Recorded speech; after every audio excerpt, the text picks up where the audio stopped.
Nuevo vídeo de la materia Biogeografía de la Universidad Autónoma de Santo Domingo, semestre número 2 de 2022.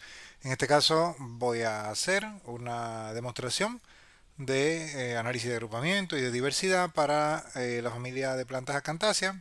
Y en este caso voy a usar esas dos técnicas como una como complemento de la otra, sobre todo. Diversidad es realmente la que es como la importante realmente en este apartado, pero la de análisis de agrupamiento nos va a servir para poder tener caracterizados distintos grupos y poder hacer un análisis de diversidad por grupos, ¿no? Entonces, bueno, la idea es, primero que nada, recuerda, tienes un vídeo de portal de entrada, que es un vídeo, dentro de esta lista de vídeos, es un vídeo que te va a permitir configurar tu espacio dentro de RStudio para poder ejecutar estos scripts que yo ahora solamente los voy a mostrar tejidos y subidos al GitHub. Y como los voy a mostrar tejidos, lo que voy a abrir es el documento Markdown. Pero en el vídeo de portal de entrada, bienvenida, bien, y en otro vídeo también que es de el cómo crear una matriz de comunidad, en donde yo explico todo ese tema de los paquetes y demás, pues esos dos vídeos genéricos, que son generales, que no tienen la palabra acantasia en el nombre del vídeo, esos dos vídeos te van a servir para tú poder ejecutar todo el código en tu propia computadora. O sea, descargando el repositorio, etcétera. Además, yo ahora mismo lo único que voy a hacer es ir a prácticas. Dentro de prácticas se encuentra el script base que usé como fuente, que es este RMD, que se llama práctica 99 tu manuscrito 3 resultados. Y yo voy a ir directamente a demos personalizadas, que es personalizadas porque son por estudiantes, o sea, son por grupo de trabajo. Y voy a abrir el práctica 99, tu manuscrito 3 resultados a Camtasia, pero no el RMD, porque no voy a ejecutar ese código, sino el Markdown. El Markdown está tejido ya y fíjate que además está referido a Camtasia, análisis de agrupamiento y diversidad, ¿no? En la primera parte contiene la información genérica sobre la información estadística zonal que te recomiendo que veas, etcétera, ¿no? Bien, nada, bueno, un poco de detalles genéricos sobre qué contiene la sección de resultados también, bien, ¿ok? Y a partir de aquí desarrollo dentro de scripts de ejemplo, desarrollo tanto el análisis de agrupamiento como de diversidad y siempre al arranque, o sea, en el arranque tanto de análisis de cualquier técnica, ya sea de agrupamiento, diversidad o de las otras, de ordenación, de ecología espacial, en los otros grupos, en las otras técnicas que han elegido otros estudiantes, siempre pongo dónde está el script base que yo utilicé para estos análisis, en este caso de agrupamiento, que es en este caso un repositorio que yo construí sobre datos de Barro Colorado, y como esos datos están muy bien elaborados y además son datos con los que yo explico en cómo se encuentran patrones rápidamente con datos, en ese caso de abundancia. Y luego está un vídeo de ecología numérica, un canal de YouTube, mi canal, Pelempito 1, que tiene una lista de reproducción llamada Ecología Numérica con R, en la cual hay 4 vídeos sobre análisis de agrupamiento. Bien, entonces voy directamente al código. Fijo la directoria de trabajo, fijo como directoria de trabajo el de donde se encuentra el mismo archivo directamente, eso es lo que hacen esas líneas realmente. Luego cargo paquetes, funciones y demás, y luego fijo la resolución. La resolución en este caso es muy importante, la misma resolución que usé para crear la matriz de comunidad. Yo la matriz de comunidad la creé en un script anterior que puedes encontrar, son de los que se denominan práctica 99 tu manuscrito 2, ¿ok?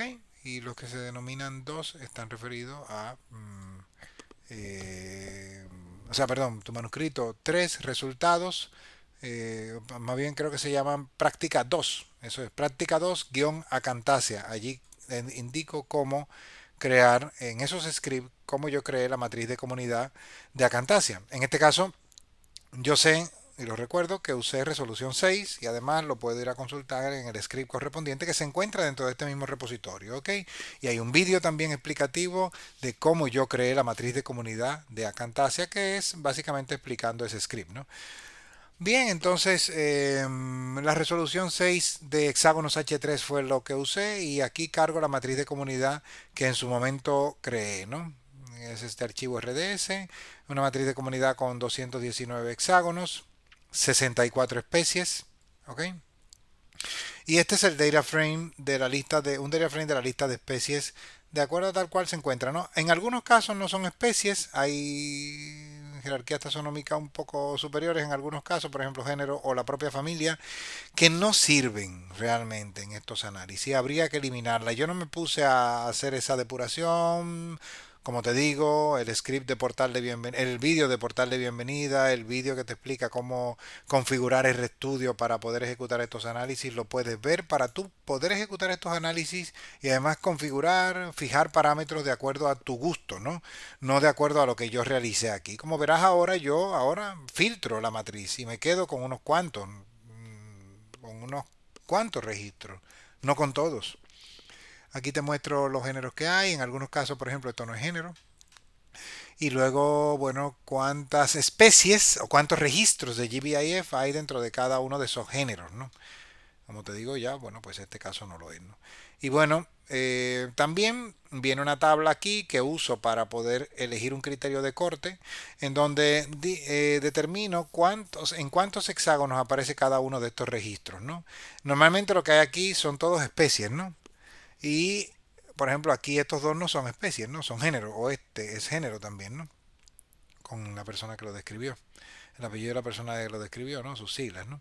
Entonces, claro, fíjate que estos aparecen en un hexágono nada más. Encontrar patrones para estos casos es muy difícil porque solamente aparecen en un hexágono. Entonces, lo que se recomienda en estos casos, es decir, lo que vamos a buscar es patrones, realmente lo que es recomendable es utilizar registros que aparezcan en varios hexágonos y ni siquiera en dos, en más. Pero los datos de GBIF no son tan completos como para decir, ok, corto de las que aparezcan en 10 hexágonos o más. No, porque si hago eso, aquí me quedo sin nada.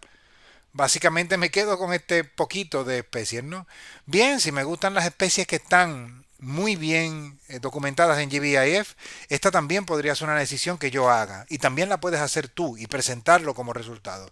Las especies de la familia Acanthacea mejor representadas en GBIF, ¿a qué patrones, a qué variables ambientales responden en República Dominicana? ¿No? Bien, ok, eso estaría interesante. Vale, muy bien.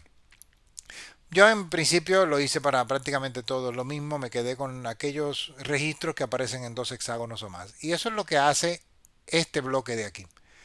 Fijo en cuántos hexágonos, dos, y a partir de aquí estas líneas lo que hacen es simplemente generar un selector que decide cuáles son eh, las especies con las cuales me voy a quedar. Y aquí pues ya ves, me genera una matriz de comunidades seleccionadas y a partir de aquí genero una tabla en donde imprimo por cada hexágono H3 cuántas especies hay. Esto lo que me está diciendo es que hay hexágonos en donde solamente hay una especie. Yo decido si me quedo con todos esos hexágonos, ¿no? O sea, son muchos, ¿no? La verdad, y es casi la mayor representación de todos los hexágonos. Es muy difícil encontrar patrones, sobre todo en análisis de agrupamiento, con hexágonos en donde lo que hay es solamente una especie. Entonces, bueno, vamos a filtrarlo y vamos a quedarnos sin ellos. Y vamos a quedarnos con los hexágonos en donde aparecen dos o más especies. Bien, pues ahora mi matriz de comunidad, que va a ser esta, está completamente seleccionada ahora de acuerdo a los dos criterios que he comentado anteriormente, en cuántos hexágonos aparece, solamente aquellas que aparezcan en dos hexágonos o más, y quedarme con los hexágonos que tienen dos o más registros, ¿no? Ahora mi matriz de comunidad tiene 67 filas o hexágonos y eh, todas las filas compruebo que ninguna tiene ceros y además verifico que hay 39 especies. Luego genero una matriz, una tabla de equivalencia de nombres largos, nombres cortos y bueno, para poder hacer análisis posteriores me conviene más en los gráficos y en las representaciones me conviene más tener los nombres de las especies representados por un nombre abreviado, ¿no? Aquí transformo la matriz de comunidad, lo explico aquí en detalle en qué consiste esto y luego a partir de aquí descargo una matriz o genero una matriz ambiental a partir de datos de estadística zonal que ya he creado en ese repositorio de estadística zonal y que puedes encontrar mucha más información en la parte inicial, en la parte del encabezado de este documento Markdown, que donde digo, bueno, ve a este repositorio para que aprendas más sobre H3 y sobre el repositorio de estadística zonal que yo creé para estos análisis, ¿no? Finalmente aquí, en esta parte, bueno, en esta subsección, no es que termina el script, sino que aquí es donde ya comienza, o sea, finalmente aquí ya se termina el bloque de código común, o sea, todos los códigos, todo el código que es común, que se ejecutaría para cada una de las técnicas, todo ese bloque de código es básicamente todo lo que está de aquí para arriba, es común a todas las técnicas de análisis y a partir de aquí es donde realmente empieza el análisis de agrupamiento. Primero una matriz de distancia, luego generar 4 árboles, uno por cada uno de los distintos grupos de los distintos métodos de agrupamiento y como siempre digo, bueno, UPGMA es el que más con más ventaja va porque está diseñado como algoritmo para maximizar la correlación cofenética y si usamos como criterio la correlación cofenética para elegir un método de agrupamiento, entonces siempre vamos a elegir UPGMA, ¿no? Estos son métodos jerárquicos, ¿no? UPGMA Complete Single Eward es un método que está basado en más bien en el análisis de varianza en ANOVA, ¿no? Entonces, bueno, este método digamos que es muy contrastado con respecto a UPGMA. Cuando ellos coinciden es porque realmente hay unos patrones muy claros de agrupamiento, ¿no? Como te decía, UPGMA siempre maximiza la correlación cofenética y WARD normalmente no la maximiza. Bien, bueno, pues entonces si uso un método para decidir en cuántos grupos corto, pues utilizaría anchura de silueta y ese método para los datos de GBIF, hasta donde yo he podido comprobar, siempre recomienda un número de grupos muy grande, es sobre todo porque los datos de GBIF en primer lugar están sesgados y en segundo lugar los registros de presencia no es tan fácil aplicarle los métodos de análisis de clúster análisis como lo es para los datos de abundancia, ¿no? Entonces siempre el método de anchura de silueta siempre va a recomendar un número de grupos muy grande, ¿no? Entonces fíjate, ¿no? Entonces si yo me llevo o sigo las indicaciones del método de anchura de silueta, pues tendría que generar un grupo con un hexágono y eso no hace mucho sentido, o un grupo con 2 hexágonos, ¿no? Si lo aplico al método, si corto el número de un número de grupo de 25 para UPGMA me quedan 25, ¿no? Esos son los 25 clústeres que tengo, ¿no? Y recuerda que tengo 60 y tantos hexágonos, ¿no? 60 y tantos hexágonos, o sea que tengo básicamente por cada grupo 3 hexágonos o menos, 2 puntos y pico. Y luego para WAR me recomienda normalmente menos, pero como quiera igual son muchos grupos. Si tú siguieras las indicaciones de la anchura, del método de anchura de silueta para determinar con cuántos grupos vas a trabajar, te quedarías con un montón de grupos y no encontrarías patrones. Entonces por eso yo he decidido, bueno, primero evaluar otros métodos y utilizar, por ejemplo, el método de remuestreo multiescalar por Bootstrap. Y en este método normalmente siempre me recomienda grupos, un número de grupos más pequeño, pero me deja mucho fuera de análisis, que son estos, ¿no? Pero los que están encerrados en rectángulos azules, pues son grupos que según el método de remuestreo multiescalar por Bootstrap son grupos que realmente tienen una alta probabilidad de ser grupos independientes, ¿no? En tal sentido, como estoy utilizando un agrupamiento jerárquico y además como se trata de un ejercicio, recuerdan, no es que vamos a descubrir muchas cosas, yo sigo para Word, hago lo mismo, hago el remuestreo multiescalar por Bootstrap, me recomienda menos grupos, pero yo lo que hago es que de manera, digamos, dura, decido cortar en tres y decido cortar tanto el árbol generado por UPGMA como el árbol generado por WARD en 3 grupos y es básicamente para poder tener un ejercicio con el que podamos trabajar. No se trata de que ese realmente sea el número de grupos recomendado. La forma de hacer esto sería ejecutar varias veces el remuestreo multiescalar por Bootstrap, ver cuán, qué tanta consistencia tienen los análisis y ver realmente cuáles son aquellos grupos que siempre salen como grupos verdaderamente independientes en el remuestreo multiescalar por Bootstrap. Y a partir de ahí entonces quedarme con un número de grupos que normalmente fluctuará entre 3 y 7. No se recomienda trabajar con un número de grupos muy grande porque es que realmente no vas a poder encontrar patrones consistentes a lo largo de tus datos, ¿no? Corto en 3. Aquí verás que en UPGMA me recomienda quedarme con un grupo mediano, un grupo chiquitito compuesto por 5 y un grupo compuesto por un número grandísimo, ¿no? O sea, compuesto por 4, perdón. Entonces este sería el grupo 1 es este. 53 siempre en UPGMA van a salir unos clústeres muy desbalanceados en cuanto a su número de hexágonos. El grupo 2 sería este, compuesto por 4 hexágonos, y el grupo 3 sería este, compuesto por 10. A mí no me gusta normalmente trabajar con UPGMA por esa razón, y me gusta trabajar con WAR porque normalmente ofrece un número, unos clústeres, unos grupos más equilibrados en cuanto al número de hexágonos que los representan. Grupo 1 representado por 15, grupo 2 representado por 16 y grupo 3 representado por 36. Vamos, ahora los guardo, esos clusters, los guardo en un archivo RDS, y luego a partir de aquí entonces ahora evalúo cómo se comportan las variables ambientales de acuerdo a esos grupos. Recuerda, acabo de agrupar por WARD, cortar los árboles WARD y UPGMA, este es el UPGMA y este es el WARD, en 3 grupos, y al cortarlos lo que tengo ahora son los hexágonos divididos en 3 grupos que se supone que son algo parecido, comparten una cierta similitud en cuanto a su composición de especies de la familia Acanthaceae. Es decir, estoy separando, agrupando los hexágonos de República Dominicana de resolución H6 de acuerdo a su composición de especies de la familia Acanthaceae en la base de datos de GBIF. Ahora lo que me interesa es tener unas características de esos hexágonos en función de sus variables de hábitat, ¿no? O sea, en función de las características de hábitat, ya sean de elevación, temperatura, etcétera, ¿no?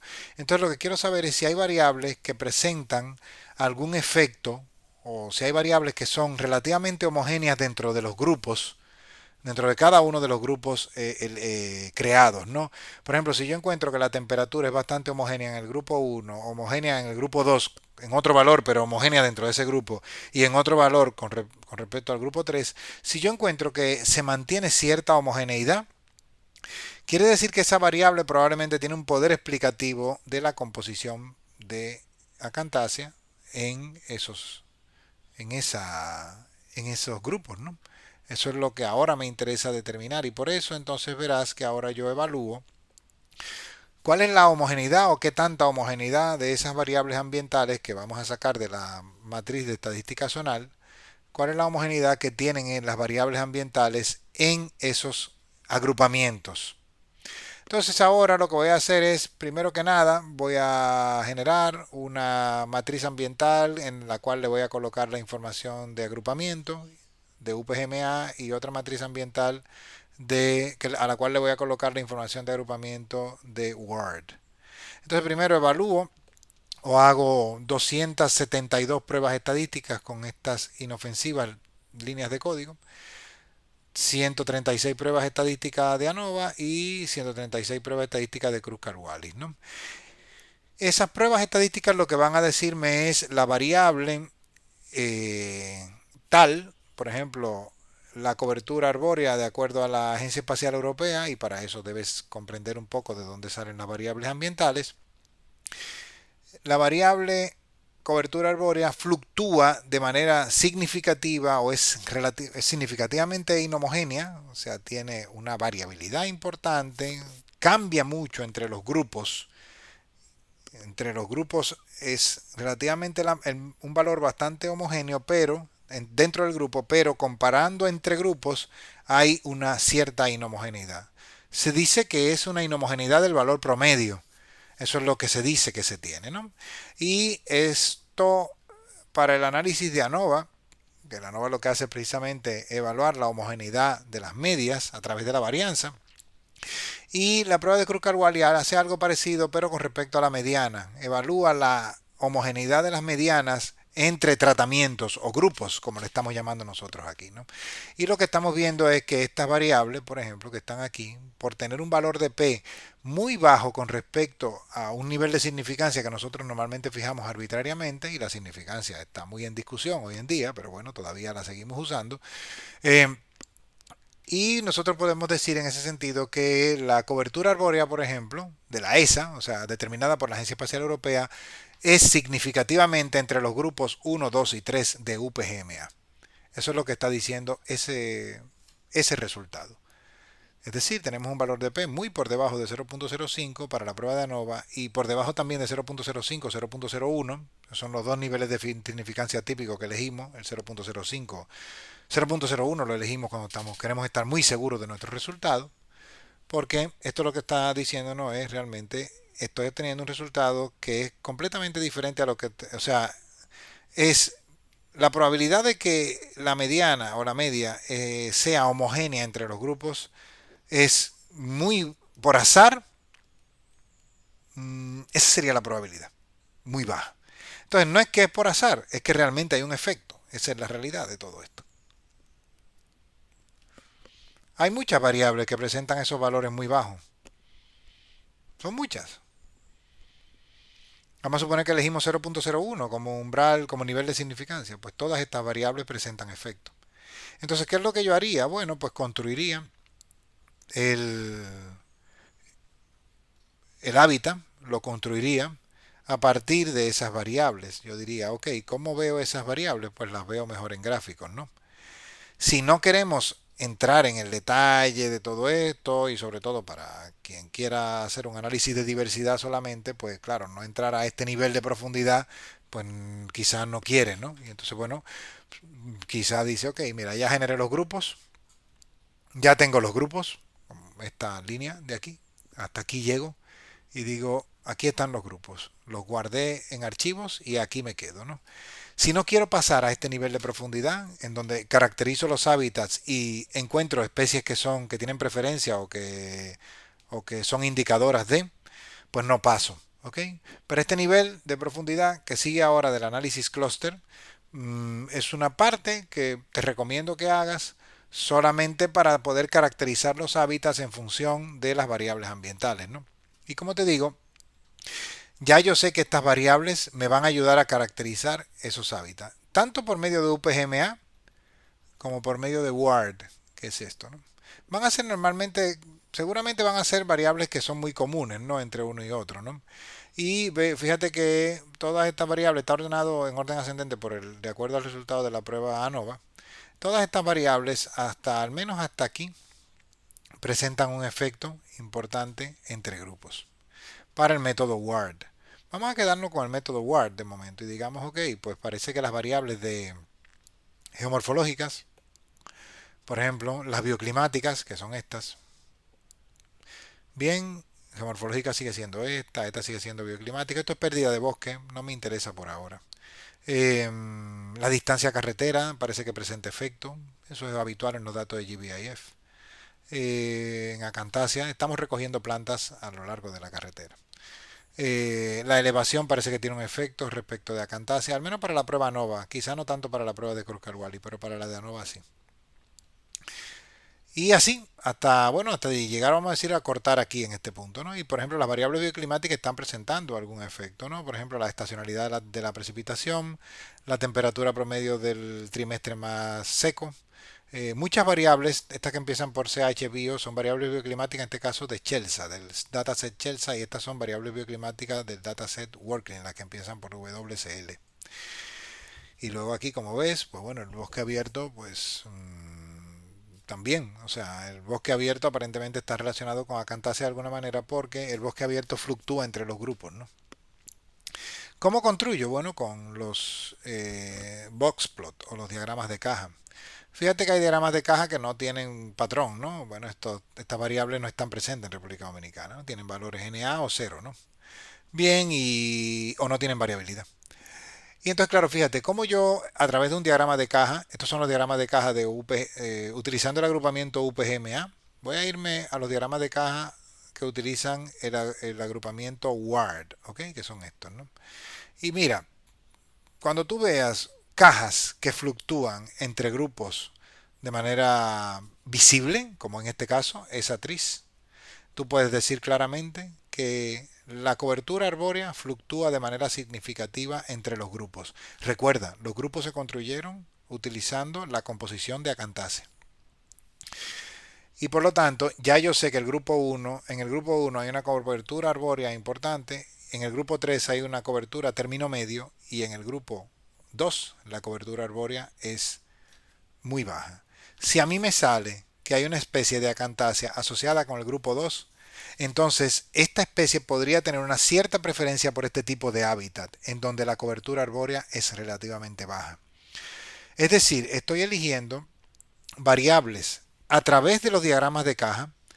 Estoy viendo cuáles son las variables que presentan efecto. Es lo mismo que hace este análisis de arriba. ANOVA y Kruskal-Wallis, ¿ok?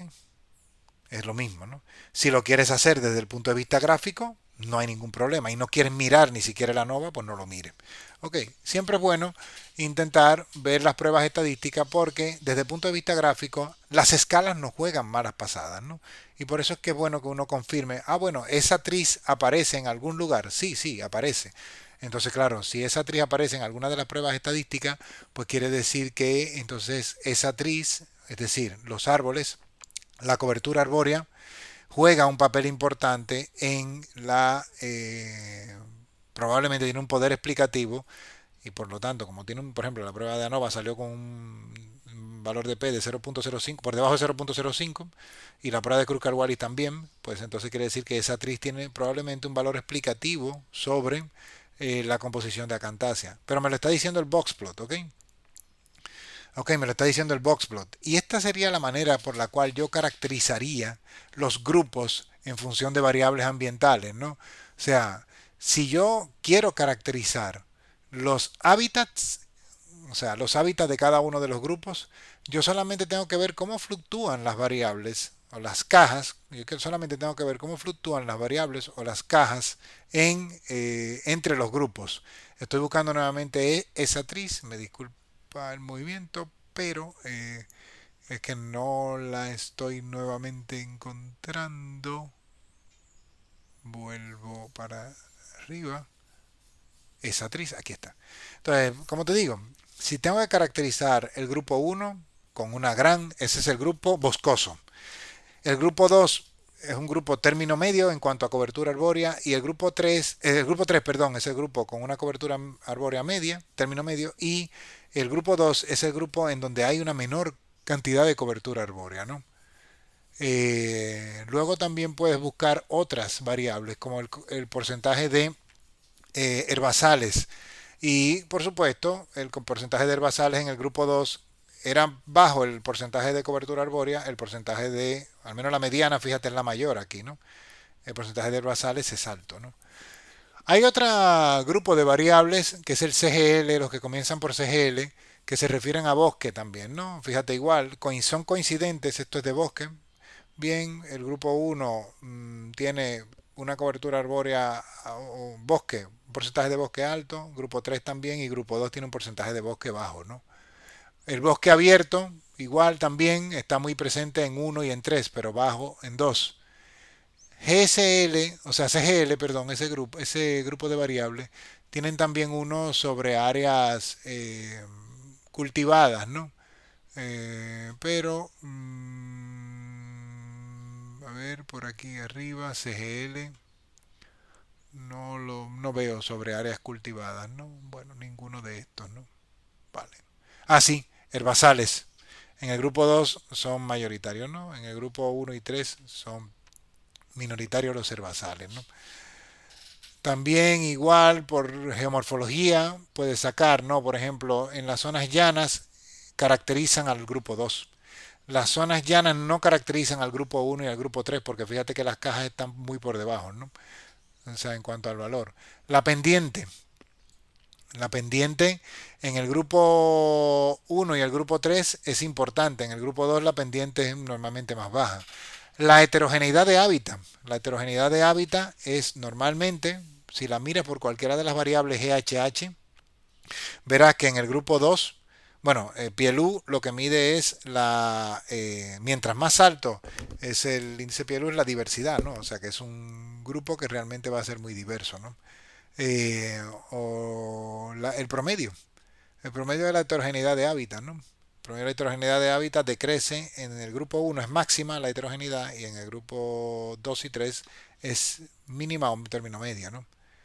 Y así puedes ir caracterizando los hábitats en función de que encuentres que las cajas son muy diferentes entre sí. Cuando encuentras cajas que tienen sus medianas muy homogéneas, esta no la tiene, por ejemplo, fíjate, la precipitación varía, mucho. Cuando encuentres cajas que tienen sus medianas más o menos a una misma elevación, ¿ok? Pues no hay un efecto importante, ¿no? Voy a buscar una que tenga, por ejemplo, las medianas aquí están muy homogéneas, pues no hay mucho que buscar aquí, ¿no? Y con esto tú podrías construir los hábitats, ¿no? El hábitat de grupo uno, los zonas, partes, los sectores cálidos, bajos de República Dominicana, etcétera, ¿no?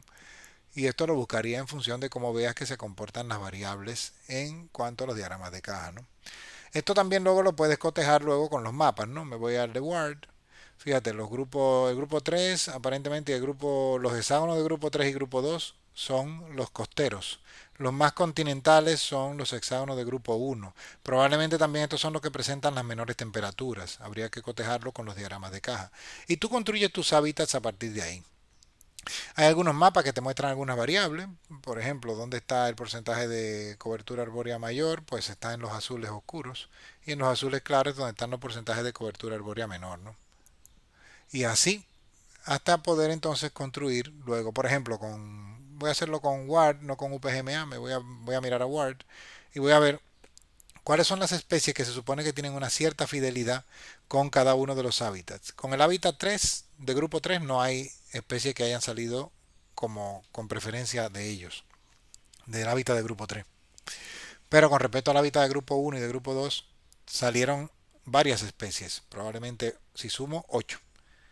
8 especies salieron con una cierta preferencia por el hábitat del grupo 2, o sea, el hábitat del grupo 1, perdón, y hábitat del grupo 2, que son, vamos a buscar estas dos, vamos a ver, Thunbergia lata, con preferencia por el hábitat del grupo 1, y Thunbergia fragans. Estas dos especies, y vamos a ver, Odontonema cuspidatum, también tiene preferencia con el grupo 1. Esas tres especies, esta y estas dos, presentan asociación con ese hábitat. Si ese hábitat habíamos dicho que era un hábitat por ejemplo, de zonas bajas o de zonas altas o esto, entonces podríamos hacer esa asociación y decir que estas especies probablemente tienen preferencia con esas variables ambientales. Finalmente, dado que tenemos ya un agrupamiento, pues haríamos el análisis de diversidad. Recuerda, toda esta parte del análisis de agrupamiento era básicamente para que pudieras tener un complemento en tus análisis de diversidad. Vuelvo un poco arriba. Lo estrictamente necesario de la parte de análisis de agrupamiento es hasta aquí. Lo estrictamente necesario es hasta aquí. En donde ya tú tienes dos archivos, uno de UPGMA y otro de Word, en donde tú tienes los agrupamientos hechos. Si no ejecutas esta parte de aquí abajo, si no quieres ni mirarla, bueno, pues lo que te va a quedar es que no vas a poder caracterizar los grupos en función de sus variables ambientales y tampoco vas a poder saber cuáles son las especies que tienen preferencia por determinados hábitats, ¿no? Bien, bueno, pero por lo menos tienes un agrupamiento, ¿no? Y si te quedas hasta donde te señalé ahí arriba, que es hasta la parte de crear los archivos que tienen los agrupamientos, pues podrías luego cruzarlo con los análisis de diversidad en la manera que vas a ver a continuación, ¿no?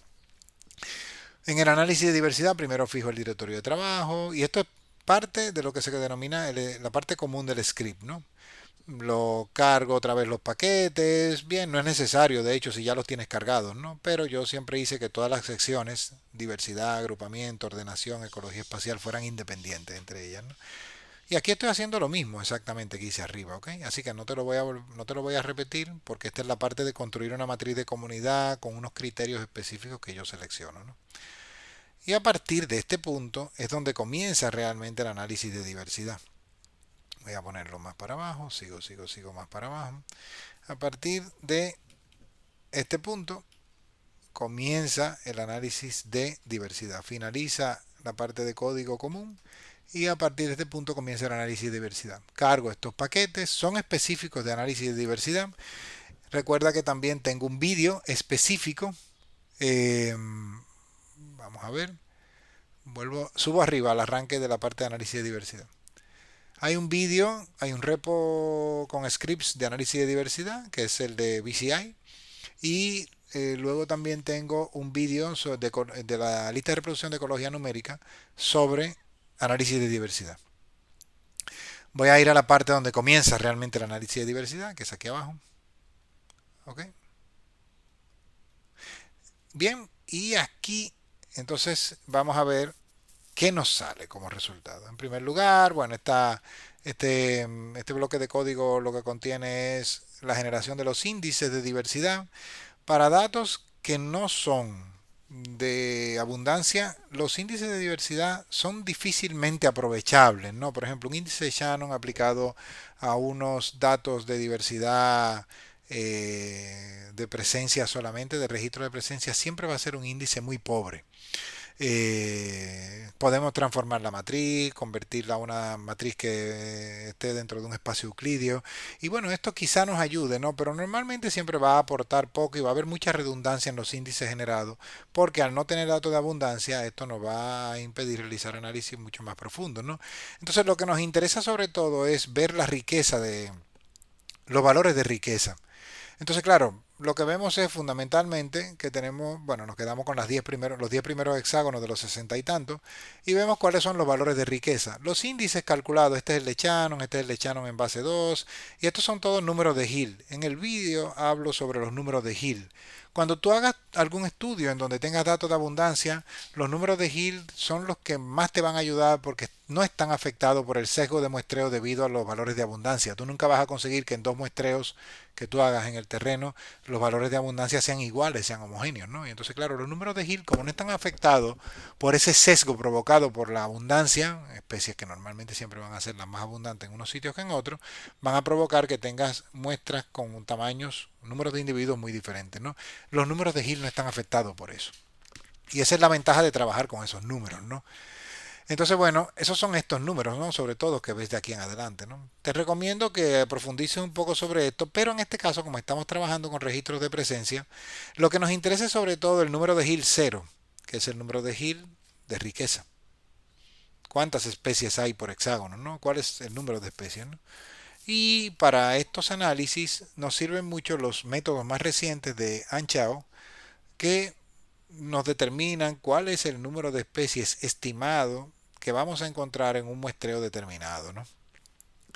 Bien, aquí, por ejemplo, para los hexágonos que tienen la mayor riqueza, pues por ejemplo que tienen 5, pues estos son los índices, ¿no? Obtenidos, ¿no? Bien. Ok, esto para hacer una comprobación de que los hexágonos están ordenados de manera homogénea. Y luego, a partir de aquí, estoy haciendo gráficos utilizando las variables ambientales que ya, de las cuales discutí allá arriba en el análisis de agrupamiento, utilizando los prefijos. Ya sabemos que algunas de las variables de la ESA están asociadas. Ya sabemos que hay algunas otras variables que no solamente del grupo de la ESA, sino también del CGL, que se refiere sobre todo a la elevación. Eh, Perdón, de la elevación a la cobertura del programa Copernicus y esta de la geomorfología, por ejemplo, o esta otra de la heterogeneidad que vimos que tenía algún efecto, o las de Workling, también están las de Chelsea, me parece abajo, que son estas que están aquí.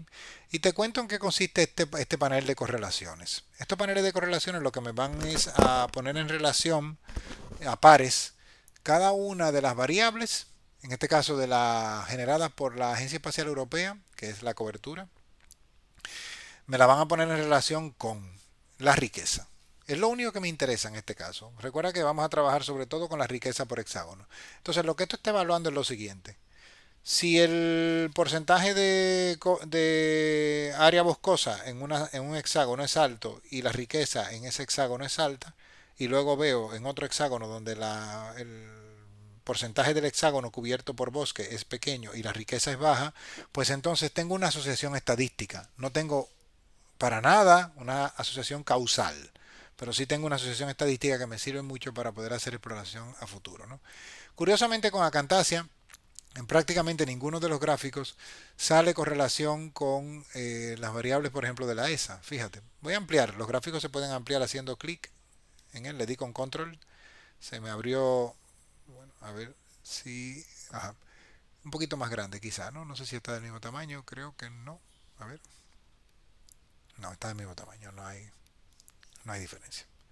Casi básicamente lo mismo, ¿no? Cuando tú veas que el core aquí no tiene asteriscos es porque la correlación en la prueba de producto momento de Pearson no salió significativa. Sigo. Más análisis de correlación. No hay ninguno que sea significativo. Eso es que con la variable cobertura, la riqueza no está fluctuando. Es decir, la riqueza de acantasia, al menos dentro de la base de GBIF, no depende de esas dos variables. Con la geomorfología tampoco encuentro ninguna prueba de producto momento que sea significativa. Cuando la haya, verás que encontrarás unos asteriscos acompañando a los números en esa celda. Bien, aquí tampoco, con las variables de heterogeneidad de hábitat. La riqueza, ¿ok? No estoy refiriéndome a la composición, estoy refiriéndome a un valor numérico básico que es la riqueza de especies. Sigo. Con Workling y con Chelsea, pues aparece uno que sí lo es. En el caso de Workling, la variable bio 18, que es la precipitación del trimestre más cálido, ¿no? Tiene algo de correlación la riqueza, pero esa correlación es negativa, según pone aquí.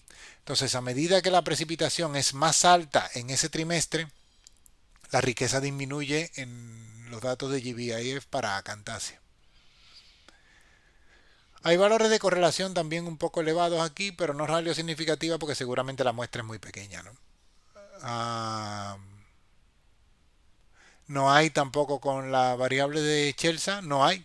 Por lo tanto, la riqueza no tiene prácticamente ninguna asociación con estas variables que yo he elegido anteriormente, únicamente con una variable de Workling. Y si miras los números crudos, pues te darás cuenta que esos números crudos siempre son índices de correlación muy bajos, por debajo de 0.3 y demás, ¿no? Con la variable de heterogeneidad de hábitat tampoco hay ninguna que sea significativa. Pero cuando ocurren estos resultados, pues lo que uno normalmente mira es, voy a volver al primero de todo, los paneles de correlación. Uno normalmente lo que mira son los valores absolutos y los gráficos, ¿no? Los gráficos de dispersión son muy poco elocuentes en este caso, ¿no? Fíjate que no nos están diciendo mucho. Lo que sí pueden mirar es todos los índices que ves aquí, ¿no? Siempre todos muy bajos, cuando son todos muy bajitos porque no hay realmente una asociación. Cuando encuentres uno que supere, en este caso, en esta muestra, aparentemente cuando supera de 0.2, es cuando tú puedes decir, ok, hay algo probablemente de asociación. En ningún caso, fíjate, ninguno supera 0.2. Aquí estoy con las variables geomorfológicas. Sigo. Aquí tampoco, ninguno supera 0.2, ni negativo ni positivo, el valor absoluto me refiero, ¿no? Y aquí tampoco, aunque son muchas, salvo la que ya sabemos que es significativa, ninguna supera, salvo esta, sí supera el valor absoluto de 0.2, es negativo 0.2, y esta es la variable Workling, la isotermalidad, es decir, que tan homogénea es la variabilidad de la temperatura